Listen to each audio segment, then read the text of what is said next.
¿Alguna vez te has preguntado qué pasa con un esguince cervical si no lo tratas de manera adecuada? El doctor Oscar Chavarrete nos hablará sobre el esguince cervical, la clasificación y sus posibles consecuencias. Quédate con nosotros, esto es Detrás del Médico.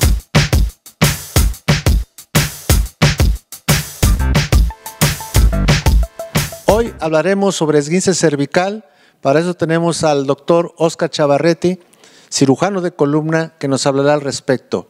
Doctor, bienvenido al programa, muy amable por su presencia. Una de las cosas que regularmente suceden, ya ves que aquí en Guadalajara y en algunas grandes orbes, los accidentes por alcance son muy frecuentes y una patología que en ocasiones la podemos a veces pasar desapercibida son los famosos esguinces cervicales o los esguinces por latigazo, ¿verdad?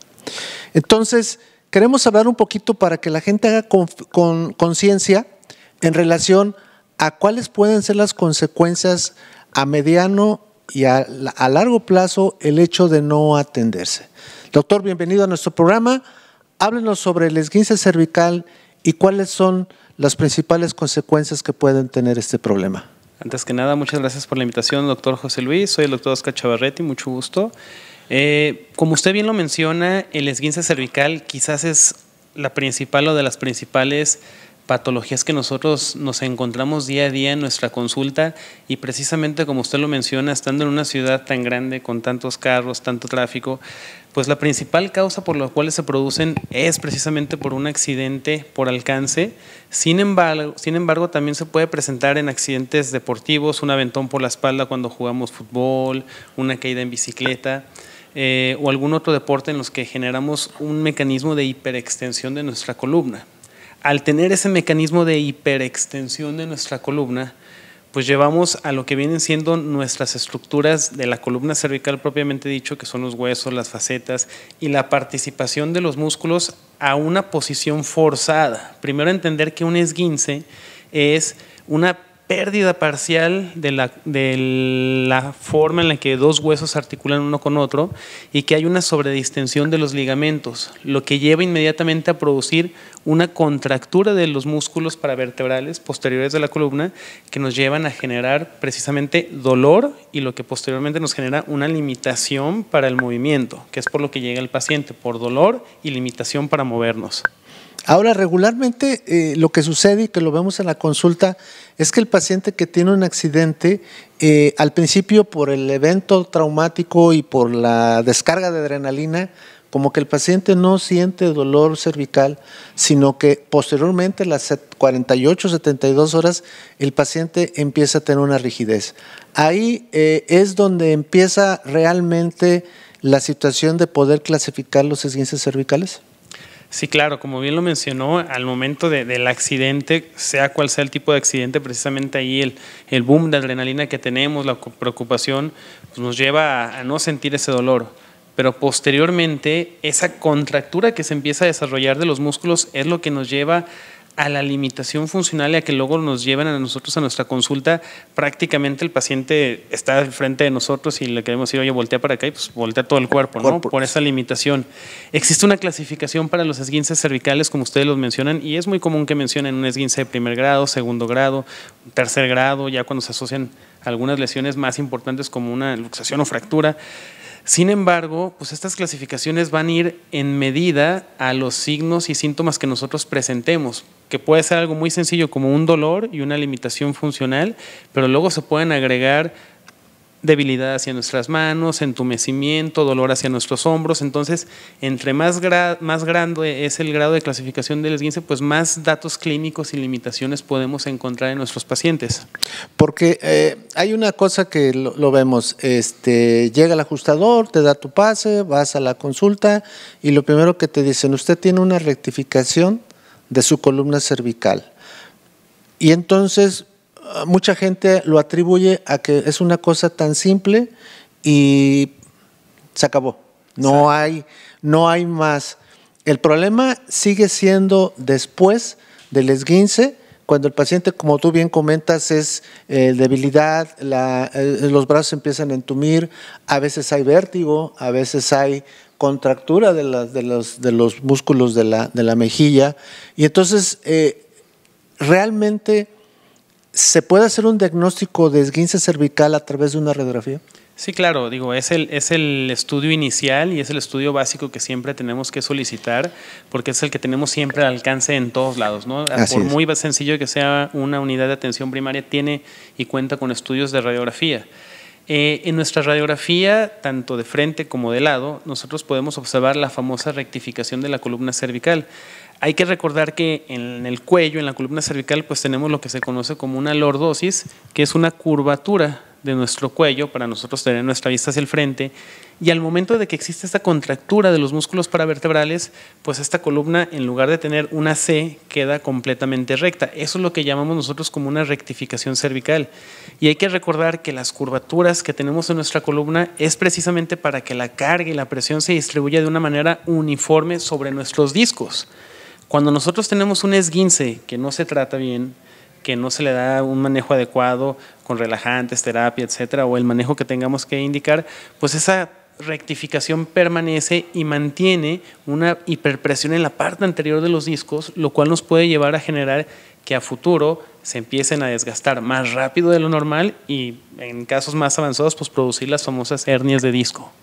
Ok, entonces hay que aclarar muy bien con nuestros personas que nos ven en el programa, nuestros pacientes que ya tuvieron un esguince cervical, que tienen que tener mucho cuidado porque esto no se queda así. En ocasiones, una mala clasificación o un mal tratamiento, como bien dice el doctor Chavarretti, puede generar una inestabilidad en el cuello y, por lo tanto, una degeneración de las carillas articulares, ¿verdad? Claro. Entonces, esto como consecuencia, el paciente tiene dolor crónico. ¿Qué otra sintomatología tiene el paciente? Sí, lo que nosotros principalmente observamos es lo que usted menciona, un dolor crónico. A esto si le agregamos a un mal manejo de nuestro esguince cervical inicial y si posteriormente le agregamos a que este paciente es alguien que, por ejemplo, trabaja en una oficina, tiene home office, es un estudiante que está mucho tiempo en computadora, con una mala posición, una mala famosa higiene de columna, pues estamos ejerciendo una presión sobre la parte anterior de nuestros cuerpos vertebrales, sobre nuestros discos, y precisamente eso nos va a llevar a que a futuro nosotros no solamente veamos una rectificación de la columna cervical, sino que ya llegaríamos a otro grado que es la inversión de la lordosis cervical. En lugar de tener una C, ya tenemos la C, pero para el otro lado, y eso empieza a generar desgaste sobre el disco, disminución del espacio y posteriormente genera una hiperpresión sobre los elementos posteriores y nos da una famosa artrosis cervical que a futuro nos va a limitar nuestros movimientos, desarrollar alguna hernia de disco y eso puede llegar a comprimir un nervio, que esto ya se vuelve todo un tema más delicado por algo que inicialmente no se trató de una forma oportuna y que el manejo en etapas iniciales pues básicamente es muy sencillo. Ahora, tips importantes. Hay una clasificación de esguinces cervicales y muchas ocasiones el paciente dice, tengo un esguince cervical de primer grado y, oye, no te pusieron collarín. ¿Es útil el collarín en el primer grado? ¿En qué momento las ortesis o los inmovilizadores deben de ser utilizados, doctor? Aquí existe una gran controversia y quizás entremos en debate con muchas opiniones médicas, incluso con los pacientes. Realmente el collarín cervical, el famoso que nos ponen a todos en un esguince blando, pues realmente si lo revisamos no genera un soporte adecuado para la columna cervical. Yo por ejemplo, en un primer grado, con gente que viene pues con el estrés del golpe, con el rush del dolor en el momento, se los podemos indicar de manera inicial, pero yo les digo que lo utilicen en traslados, si se van a su casa, se mueven en un carro, algo de la consulta, para que de cierta manera les dé a ellos un poco de soporte y los limite a hacer un movimiento brusco, que realmente no le genera un soporte, pero de alguna manera el paciente se siente cómodo con él. Sin embargo, hay que tener en cuenta que en un esguince grado 1, que es a lo mejor una rectificación de la columna cervical, un dolor muy leve en el cuello, poca limitación, nada hacia las extremidades, lo que nos va a ayudar a aliviar la contractura, aparte de los medicamentos, la terapia y todo eso, es que el paciente poco a poco empiece a mover. La movilización del cuello es lo que nos va a ayudar a que esta contractura se alivie más rápido. Entonces, dejarle, por ejemplo, de manera inicial un collarín por 15 días, 3 semanas, creo que no sería lo más indicado cuando lo que buscamos es movilizar rápido a estos pacientes con ayuda de los analgésicos y relajantes musculares. ¿El segundo grado? El segundo grado, básicamente también el manejo va a ser algo muy similar.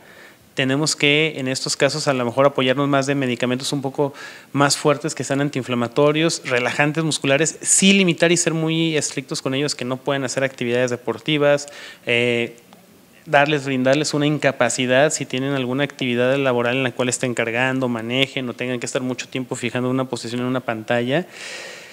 Realmente el collarín tampoco lo usaría en esa etapa. Yo ahí ya más bien apoyaría de la terapia física, y una terapia física que de manera inicial hay que ser bien puntuales con eso, y a veces comunicarnos con nuestro fisioterapeuta, de mencionarle que la terapia física inicial tiene que ser analgésica de manera inicial, ¿de acuerdo? Y poco a poco ya iniciar movilizaciones de nuestro cuello. Sí, ahora, mucha gente se automedica. Y uno de los medicamentos que más utilizan son los relajantes musculares. ¿Tú los utilizas? ¿Tú los recomiendas? Sí, claro, sí los recomiendo. De hecho, de manera inicial en cualquier contractura el relajante es muy bueno, sobre todo porque hablamos que entendiendo el mecanismo de lesión y lo que lleva a la rectificación de la columna cervical es la contractura. Entonces, ahí nos ayudamos de medidas de un calor local que nos ayuda a relajar el músculo, el relajante muscular y posteriormente algún analgésico y antiinflamatorio.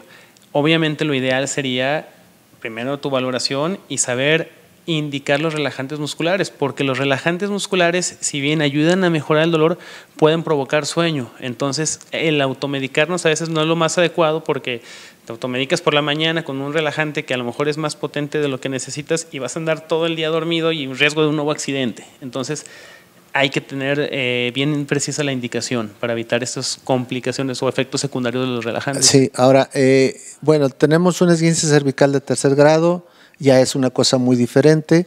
Realmente se maneja quirúrgicamente un esguince de tercer grado de primera intención, o pasamos por esa fase de tratamiento del primero o segundo grado de esguince. Ya ahí nos tendremos que auxiliar de algunos otros elementos diagnósticos, quizás apoyarnos de otras proyecciones radiográficas, alguna tomografía o alguna resonancia magnética, para poder identificar las estructuras internas de nuestra columna, valorar si hay alguna lesión en algún tejido blando, como puede ser algún disco, algún ligamento. Entonces ya ahí el tratamiento va a depender de los hallazgos que encontremos en una resonancia, en una tomografía. En una manera inicial puede ser un tratamiento también conservador, pero si ya hacemos estos estudios, en alguna manera podemos valorar a nuestro paciente, nuestra radiografía. Es un esguince de segundo grado, vemos que el paciente clínicamente presenta otras manifestaciones, tomamos un estudio y ya decimos, pues no es un esguince ni siquiera de tercer grado, sí, efectivamente tiene una fractura, tiene algún daño en el disco, entonces ya podemos cambiar nuestro diagnóstico de manera inicial.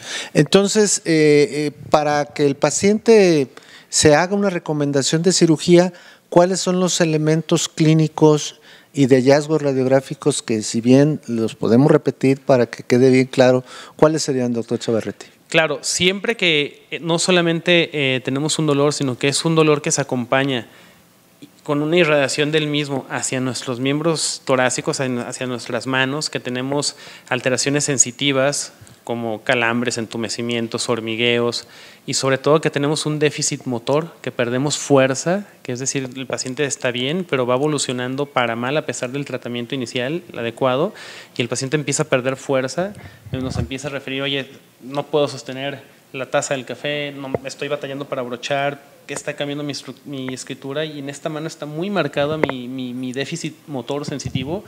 Pues ahí es donde una resonancia, y si encontramos un hallazgo como una hernia, una fractura, algo, pues ahí es donde lo clínico nos habla que quizás tenemos que pasar a algo de cirugía.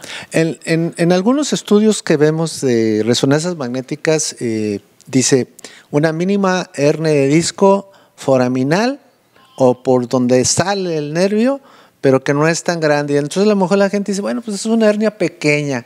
Realmente no es el tamaño de una hernia lo que en sí, en su totalidad, va a determinar una cirugía, ¿cierto o no? No, precisamente sí. Yo creo que todos nos hacemos una resonancia magnética, todos podemos tener algún tipo de protrusión discal, lo van a mencionar en el reporte, ¿no? O una hernia de disco. Sin embargo, lo que nos va a llevar a decidir si estas hernias son quirúrgicas o no, va a ser la sintomatología y la clínica del paciente. Si nuestro paciente tiene varias protrusiones discales, que es muy común encontrarlo en gente mayor, pero clínicamente su fuerza, su sensibilidad, sus reflejos y pruebas especiales que nosotros hacemos están normales, no es de cirugía. Sin embargo, si puede ser una hernia pequeña, como usted lo menciona, que está bien colocada hacia el foramen, hacia el receso, que va a comprimir al nervio y el paciente hacia ese territorio tiene déficit motor, sensitivo, encontramos nuestros reflejos alterados y algunas pruebas son positivas, eso nos hace pensar que probablemente tengamos que optar por las instancias quirúrgicas. Bien, como ustedes saben, hay que tener cuidado con los esguinces cervicales. No olviden, antes que nada, suscribirse a nuestro canal, darle a la campanita, hacer sus comentarios, porque también próximamente con el doctor Chavarretti vamos a hablar sobre la espondilodiscartrosis o la enfermedad artrósica como consecuencia que puede ser de un esguince cervical.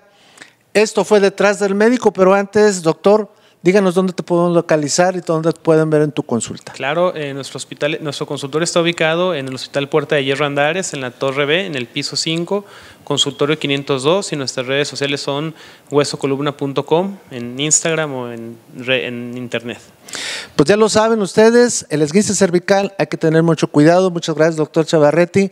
Nos vemos en la próxima aquí en Detrás del Médico.